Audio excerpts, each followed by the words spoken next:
l'humanité par le missionnaire Éoald Franck.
Dieu et son plan pour l'humanité. Un exposé du point de vue biblique par le missionnaire Éoald Franck. La qualité de fils. Nous lisons au psaume 2, le verset 7, version Darby. Je raconterai le décret. L'Éternel m'a dit, tu es mon fils. Aujourd'hui, je t'ai engendré. Le mot « aujourd'hui » ne se rapporte nullement à l'éternité, car celle-ci n'a point d'aujourd'hui et point de demain. C'est une notion de temps. Dans l'Ancien Testament, le conseil de Dieu est pour l'avenir. C'est un projet prophétique qui a été déposé et dont l'accomplissement arrive dans le Nouveau Testament. Il est dit plus loin dans le psaume 2, le verset 8. « Demande-moi et je te donnerai les nations pour héritage, et pour ta possession, les bouts de la terre. » Dans ces deux versets, il est question de l'engendrement du Fils, auquel tous les peuples de la terre sont donnés en héritage. Pas un seul homme ne sera sauvé parce qu'il croit qu'il y a un Dieu. Le diable le croit aussi. Jacques 2, le verset 19. La foi qui sauve consiste en ce que nous croyons que le seul vrai Dieu nous a sauvés en son Fils. C'est pourquoi il est écrit: crois au Seigneur Jésus et tu seras sauvé, toi et ta famille. Acte 16, le verset 31, version Ségon. Cette réalité est éclairée divinement au psaume 2, le verset 12, version Darby. Baisez le Fils, de peur qu'il ne s'irrite, et que vous ne périssiez dans le chemin, quand sa colère s'embrasera tant soit peu. Bienheureux tous ceux qui se confient en lui. On ne doit pas passer sans autre sur cette parole. Beaucoup parlent de Dieu et du cher Père dans les cieux, mais ne reconnaissent pas que le Père s'est fait connaître dans le Fils, ici sur la terre, comme sauveur. La seule foi en Dieu, valable et qui sauve, c'est la foi en Jésus-Christ, car c'est seulement en lui que Dieu a rencontré l'humanité. C'est uniquement en lui que nous pouvons rencontrer Dieu et trouver le salut. C'est de cette manière que nous devons croire en lui, car c'est ainsi qu'il est apparu aux hommes pour leur apporter le salut et la félicité.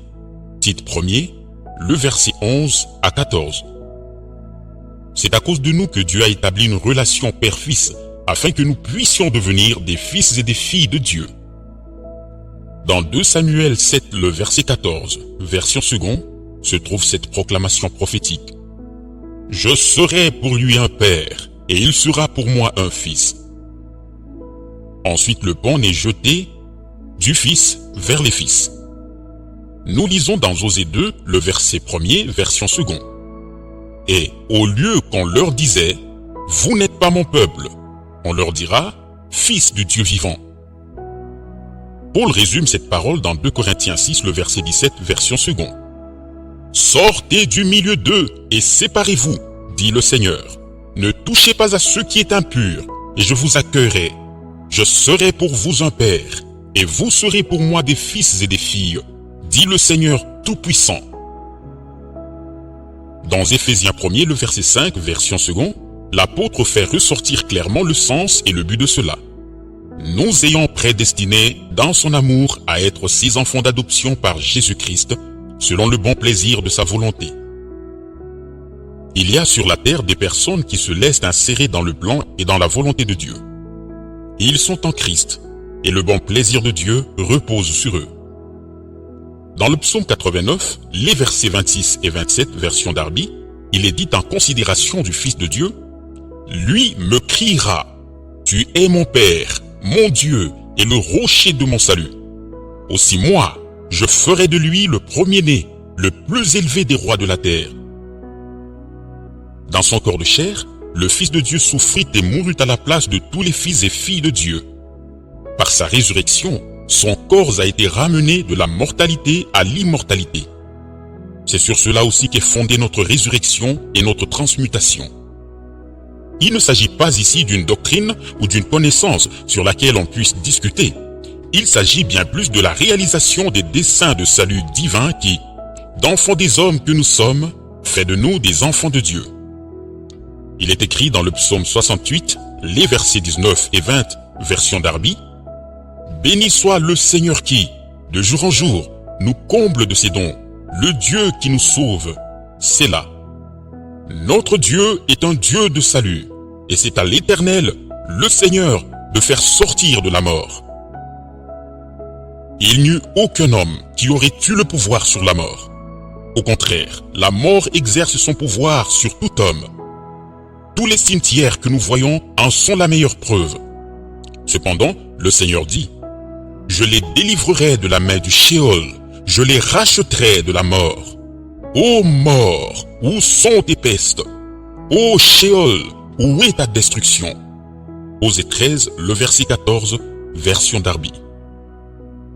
Dans Zacharie 9, le verset 11, version second, il est annoncé de quelle manière la délivrance et la libération du séjour des morts des saints de l'Ancien Testament devraient avoir lieu. Et pour toi, à cause de ton alliance scellée par le sang, je retirerai tes captifs de la fosse où il n'y a pas d'eau. Dans l'Ancien Testament, il y a déjà la promesse de la nouvelle alliance. Jérémie écrit par exemple au chapitre 31, versets 31 à 34, version Darby. « Voici, des jours viennent, dit l'Éternel, et j'établirai avec la maison d'Israël et avec la maison de Juda une alliance nouvelle, non pas comme l'alliance que je fis avec leur père au jour où je les pris par la main pour les faire sortir du pays d'Égypte. Mon alliance qu'ils ont rompue, quoique je les eus épousés, dit l'Éternel. Car c'est ici l'alliance que j'établirai avec la maison d'Israël. Après ces jours-là, dit l'Éternel, je mettrai ma loi au-dedans d'eux, et je l'écrirai sur leur cœur, et je serai leur Dieu, et ils seront mon peuple. Et ils n'enseigneront plus chacun son prochain, et chacun son frère, disant, connaissez l'Éternel, car ils me connaîtront tous, depuis le petit d'entre eux jusqu'au grand, dit l'Éternel, car je pardonnerai leur iniquité, et je ne me souviendrai plus de leurs péchés. Ceci s'est accompli lorsque notre Seigneur mourut et qu'il établit la nouvelle alliance. Il en témoigne dans Matthieu 26, le verset 28, version second, avec ces paroles. « Car ceci est mon sang, le sang de l'alliance. » Dans Matthieu 27, le verset 45 à 54 et dans les autres évangiles encore, ce puissant événement nous est décrit. Par sa mort, Jésus a vaincu le diable et l'enfer. Par sa résurrection, il est sorti en vainqueur du séjour des morts. Pierre résume l'œuvre de salut par les paroles suivantes. Christ aussi a souffert une fois pour les péchés, lui pour des injustes, afin de nous amener à Dieu, ayant été mis à mort quant à la chair, mais ayant été rendu vivant quant à l'esprit. 1 Pierre 3, le verset 18, version second. Il a libéré ceux qui étaient livrés à la mort et a racheté ceux qui étaient descendus dans le séjour des morts, comme c'est écrit dans Hébreux 2, les versets 14 et 15 du version second. Ainsi donc, puisque les enfants participent au sang et à la chair, il y a également participé lui-même, afin que, par la mort, il anéantit celui qui a la puissance de la mort, c'est-à-dire le diable, et qu'il délivra tous ceux qui, par crainte de la mort, étaient toute leur vie retenus dans la servitude. Après avoir achevé l'œuvre de rédemption, Jésus est ressuscité le 3e jour, et 40 jours plus tard, il est monté au ciel. Les passages bibliques correspondants, dans le Nouveau Testament, doivent être généralement bien connus. Cet événement de l'histoire du salut a aussi été annoncé déjà dans l'Ancien Testament. Par exemple, dans le psaume 68, le verset 18, version Darby, où il est dit « Tu es monté en haut, tu as emmené captive la captivité, tu as reçu des dons dans l'homme. » Dans le psaume 47, le verset 6, version second, nous pouvons lire ce qui suit. « Dieu monte au milieu des cris de triomphe. L'Éternel s'avance au son de la trompette. » Éphésiens 4, le verset 10, version second, nous donne des informations à ce sujet, disant qui était celui qui est mort, a été enseveli, qui est descendu au séjour des morts, est ressuscité victorieux et est monté dans le ciel. Celui qui est descendu, c'est le même qui est monté au-dessus de tous les cieux, afin de remplir toutes choses. Nous voulons terminer ce chapitre par le témoignage de l'apôtre Paul.